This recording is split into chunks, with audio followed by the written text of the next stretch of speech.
This meeting is being recorded. Hello, wonderful. This is Sarah. And when I started this podcast, it was like the world was shut down. No one could ever see each other. And so now it's so fun to have people that I have met and loved in real life. And that is today's guest, Alyson Campbell. Hello, how are you, Alyson? Good morning, Sarah. I'm great. How are you? Well, we met in Nashville, Tennessee, which is why my viewers are probably like, whoa, Sarah's in like a denim jacket. That's different. So, but I went with my bluegrass country music roots because I knew we were going to be discussing music and discussing stardom and becoming the star of your own life. And why is this topic important to you, Alyson? I think it's so important for anyone, no matter where you are, just putting yourself first. This society tells us, Sarah, as you know, so often you just come last, right? You're a working mom, you got to take care of your children, got to take care of, your husband, you got to take care of your, family, whoever that is in your life. But often we put ourselves last. So we have to remember to put ourselves first if we're going to be able to pour into others. Absolutely. And it's even the concept of like being a nice girl, even though I do want to be nice. You've met me. I am nice. You're nice, right? But it can also be something that people can use to control us, right? 100%. You and I bonded over this because we both are from, the Midwest. It's just ingrained, to just be a nice lady and, keep it moving. But unfortunately, you're right. People do take advantage of that. And we have to learn where to draw those boundaries. Absolutely. And when people have taken advantage of that or experienced toxic situations, toxic relationships, I know that there are two things, especially that really meant a lot to you in your healing journey. What were those?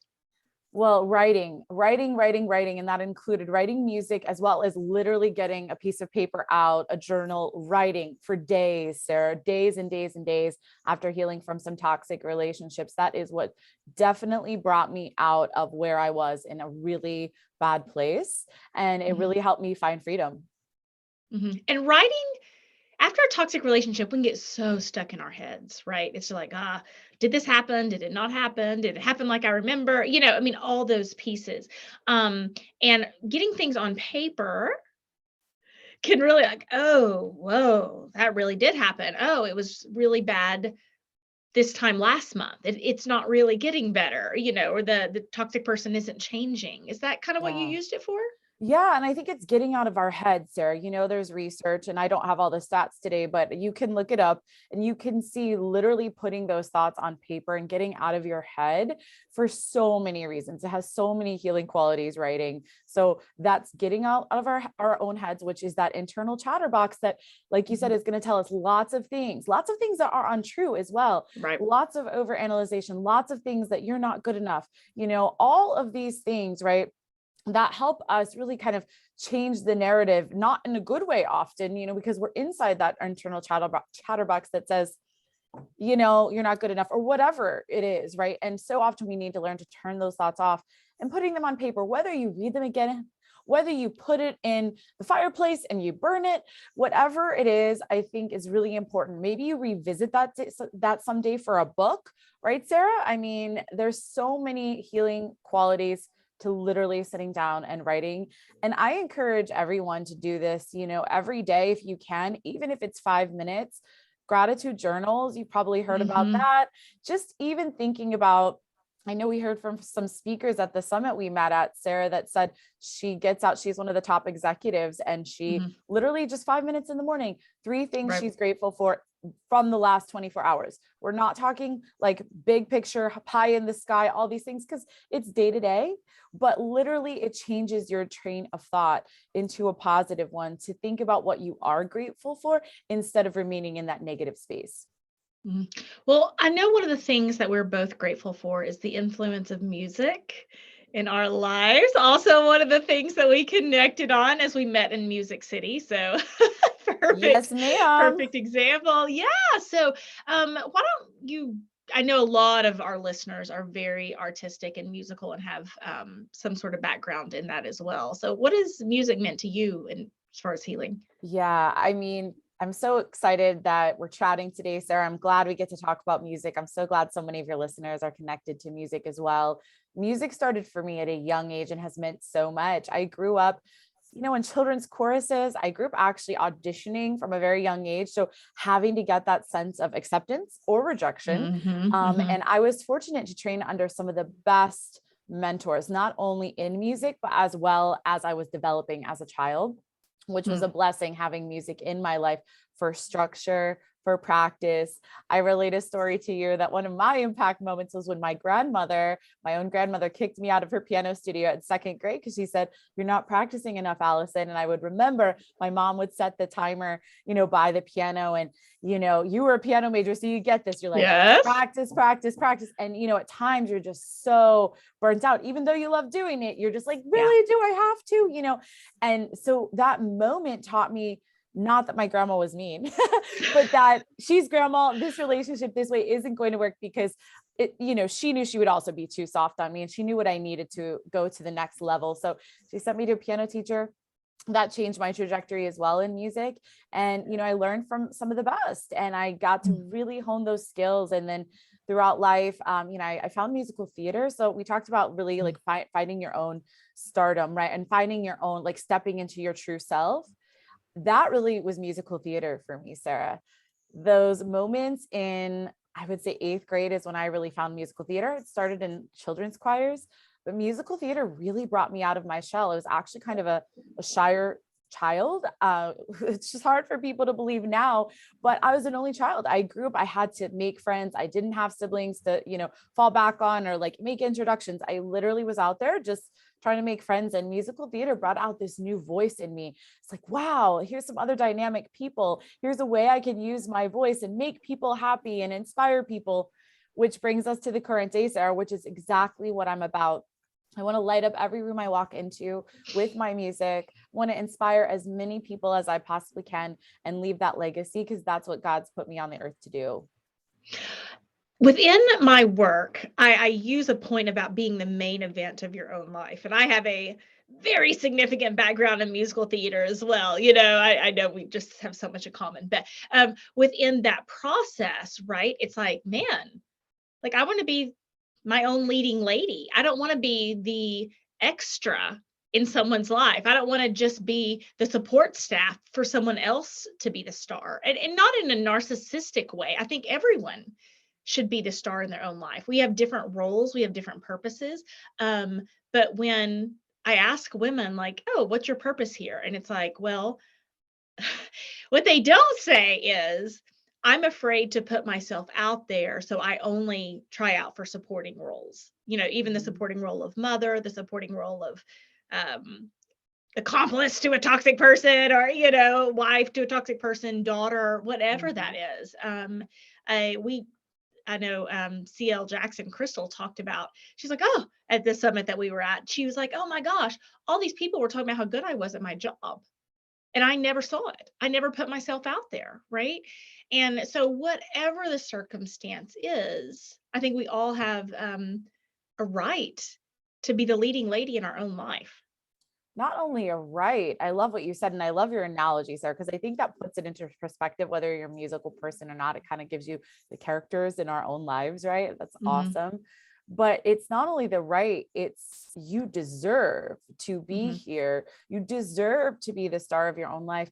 And so often we're told, and we started talking this way, but kind of, with the nice thing, at least where we come from, right, is also like, oh, you got to stay here, be a lady. That means be subdued, be this, be that, whatever you were told, wherever you grew up as a child. Those have made our way, and collectively as a society, as women, even in the boardroom, this is something we talk about as women entrepreneurs, right, Sarah? We heard at the summit how often women are just dismissed. It's really interesting. The co-presenters of the conference I was talking to yesterday, called Boss Talks, who are incredible women, bringing women from all over the country together.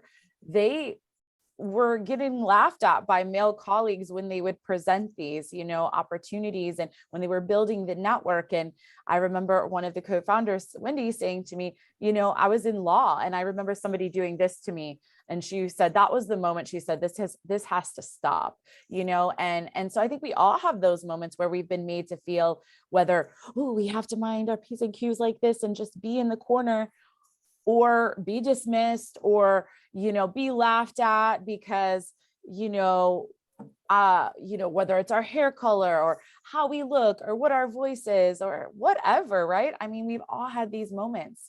And to your point, we have to step into our power that we deserve as the leads in our life and not let anyone's outside judgment affect that. And that is so hard to learn. It took me a long time as someone who likes to be liked, as a people pleaser, as someone who's very nice, wants to have people like them, that not everyone is going to like you, period. Stop.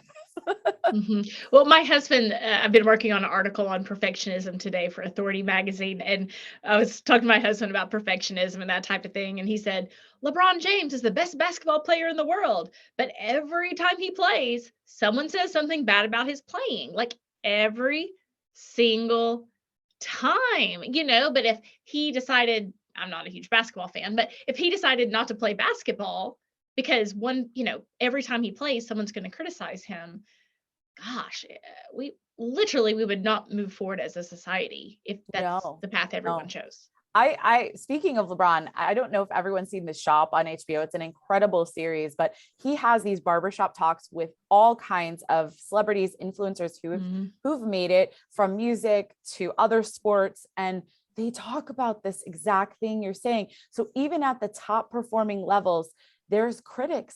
At every level, there's always going to be the critics you're talking about. So are you trying to please those critics? Are you trying to talk to the people who are and deserve to hear your message? I love it. So I know that you have lots of music that you put out, I mean, still today. So what is a process that you walk through? Because it's always scary. You put out a new book, you put out a new piece of music, you put out a new podcast, you put whatever it is that you're putting out in the world. How do you get past the fear? I love this question. And I want to have everyone write this down right now. So whether you're listening or watching us, feel the fear and do it anyway. It was a book written in the 1980s. I don't know if you've read it, Sarah, but it's so amazing. And I've recently discovered this book, was sitting dusty on my aunt's bookshelf in Florida. And I needed a book.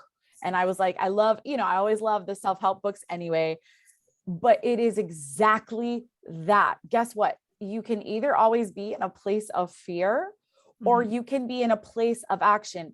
And so in the book, and this is something really awesome I have on my whiteboard that I look at every day. It's called the pain to power model. The pain model is that internal chatterbox we started talking about, right? Which is that idea that I'm listening to the voice in my head saying, I'm not good enough. I'm using that as an example today, but whatever that is, whatever the negative thought is that's telling you to stay in a relationship that's not working for you, to stay put where you are, all these things, we have the opportunity to move from that pain to power scale. So instead of saying this never works out, you reframe that to say, the power side would say, life is an adventure. I'm learning. And here's another thing I want to offer from the fear perspective. And I'll talk about how music fits into that too, Sarah. This was so freeing for me, literally. There's so many great little visuals and snacks in this book, but the top of this sits a big choice. Let's just say a big choice, or any choice we have in life. Because a lot of people are paralyzed by the fear of choice. Oh my gosh, if I make this decision, all these things are going to happen. Did I make the right decision? Oh my goodness. So that also paralyzes us in action. So at the top is your choice. Side A is goodies and side B is goodies. And I love that because no wrong decision. There's not a wrong decision. You're going to learn something from either path. And I just read that recently. And since you mentioned fear, I had to mention that because that has been so freeing for me. And I think for so many women listening to you who are ready to step into that next level, but maybe paralyzed by that fear of what do I do next? Maybe, you talk to many strong women every day. It's not about maybe if they're good enough, maybe they're just I don't know if this thing is going to work out. This person might leave me, so on and so forth. You have to, again, put yourself in that starring role, because are you going to be miserable if you stay here? And what if, yes, the new decision is really out there for you, but you took that step and there's goodies along both paths. So I'll pause there, Sarah, because I want to talk about how music fits in that, but I think it's really important to talk about the overall context of why the fear and how we move past it. I love it. And we always think about a choice between a rock and a hard place. And we kind of forget to look at the good of either choice too. We got to, our Exactly. brains are designed to keep us safe. So it's like, we go Yes. the bad, the bad, the bad. And we forget the cost benefit of, there's a cost to every choice, right? And there's a cost to not making a choice. There's indecision is a decision. Not moving forward is a choice, right? Deciding, okay, I'm never going to put out music. I don't want people to talk bad about me, so I'm just never going to put out music. I think part of it is just being honest with yourself, because what we say, we lie to ourselves and say, well, I'll decide later, right? That's Rather than, exactly it. Well, and it's Mhm, the perfection thing, right, that you were talking right. about too. As women who are, let's just say, overachievers, I think pretty Hmm. much that's a lot of us. We are often wanting to have the product perfect. And whatever perfect means to you, maybe that's the typeface or the color choices.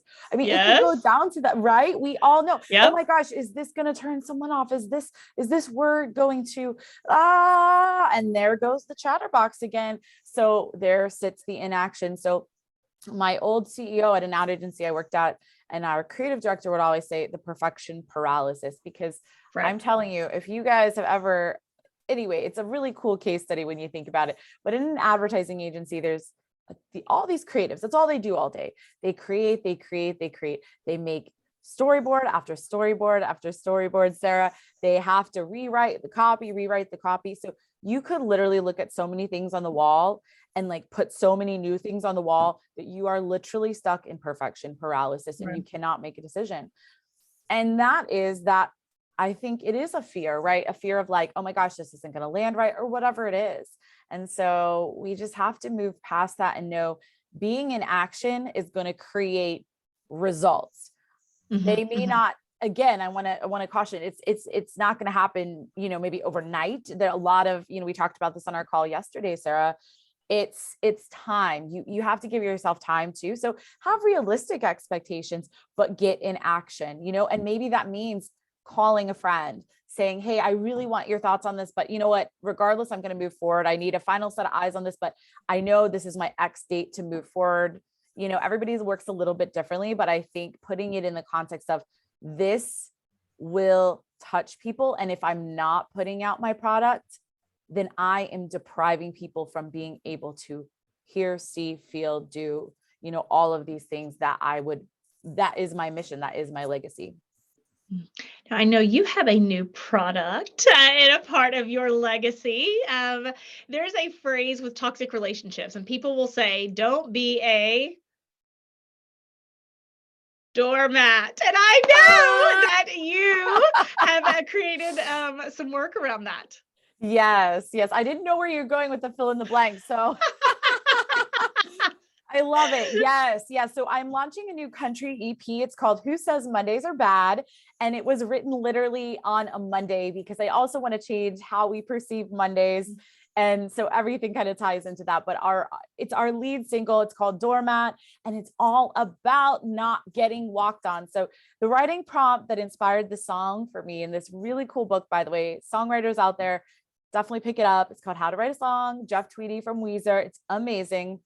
Even if you want to reignite that writing spark for yourself, is this prompt of looking at an inanimate object in the room and then writing about how that inanimate object would feel, because it takes it outside of yourself. The song may end up being about yourself, but ultimately you're writing kind of from this other voice, which is really, really cool. So that's how Doormat was inspired. How does a rug feel is literally the prompt in the book. And so then I started just writing, how does the rug feel? The rug gets walked on, right? The rug feels like, why am I not getting enough attention? I'm doing all this for you. I help you wipe the mud off your feet. I help you do all these things, but I'm overlooked. So then it made its way into the song about a man in the song who is saying to the woman, every night, do all these things for me, right? And the woman's just there looking pretty, doing all of his cooking, doing all of these things. But it's not until she takes the power to say, wait, I'm tired of getting walked on, that the power comes back to her and she flips the script and walks out that door on him. Oh, and becomes a star of her own life, right? Exactly. Oh, I love that. I love that. Alyson, tell people where they can find more out about you, more about your music and your work. Yeah, so I'm at musictochangetheworld.com and on Instagram at music to change the world now. And that is the best place. We're going to be doing some exclusive previews and drops and some goodies. Speaking of goodies, for, fans that are early in as well. So definitely stay tuned. Awesome. And I know this is not goodbye to Alyson. This is just hello to her in my world. And we've got some fun things planned on the music side for you guys. So this is just hello, Alyson. Oh, Hello. we all know the pageant wave. Yes. We're going to talk about the pageant real quick before we go. Can we? You can talk about the pageant. I just was so inspired by Sarah, if you're listening, and I'm sure all of you are inspired if you're listening to her every week, because it's amazing what you're doing, but taking the leap to do something, insert here, that scares you, right? That was surfing for me, Lester. As weird as that sounds, I'm a swimmer. I teach aqua fitness classes, and I live in Southern California, but I was like scared of literally getting in the ocean. So I did it. I had an amazing time and I conquered that fear. And I know you did the pageant thing last year. I did, yeah, a couple of years ago. So if anyone is new to my story, so I did my first beauty pageant at 37 after having 2 9-pound babies. I had to do a swimsuit competition. Now, Alyson, here's what's so sad about it. There was no talent competition part of this. So if I ever I'm not going to do a pageant again, but that's my only regret of the pageant experience is there was no talent competition, because that's like where I would like shine. Yes. It's my thing. Yes, it's my thing. But yeah, so people's like, oh my gosh, you did a pageant. Was that fun? I'm like, no. And they kind of laugh. And they were like, well, why did you do it? And I said, I talk people into doing scary things all the time. And as our world grows, and it's like, I got a book, I'm on different podcasts every week. I'm on my own podcast. Like I put myself out there a lot. And so my edge of what feels scary has gotten quite a bit larger. But I will tell you, your first swimsuit competition at 37 in the midst of COVID against 23-year-olds who've been married like 6 weeks. Like they're Mrs. and I'm Mrs. I am pretty sure that is not the same thing. Right? Yeah. But so it was scary. It was a great experience. I'm now a speaker for the event, which is really what I wanted to do and be connected. That is so awesome though. You put yourself out there. That's a perfect example of even when you're scared, you're just going to do it anyway and move past the fear. And the more we take those actions, the bigger our world becomes, like you said, the more it expands, which is really exciting. And you learned so much. You got goodies from both making that decision, both paths. I did, including learn how to walk in really high heels. Really high heels, which is how this conversation came up, I think, with Alyson and I. We were at the summit, and she's like, oh my gosh, how are you walking in those heels all day? And I was like, well, actually, funny story. These are nothing compared to what's It's amazing. I was so impressed, everybody, because Sarah was literally walking all day in these really tall heels. I was like, how are you doing that? So great. Oh, I'll send you a screenshot of the pageant heels. The heels I had on. You ain't seen nothing yet. Boom. That old song. Yeah. Awesome. Alyson, thank you for helping us learn to become the star in our own lives and not be doormat. So you guys check out the show notes with Alyson's goodies and songs, and talk to you soon. Thanks for helping us become toxic person proof.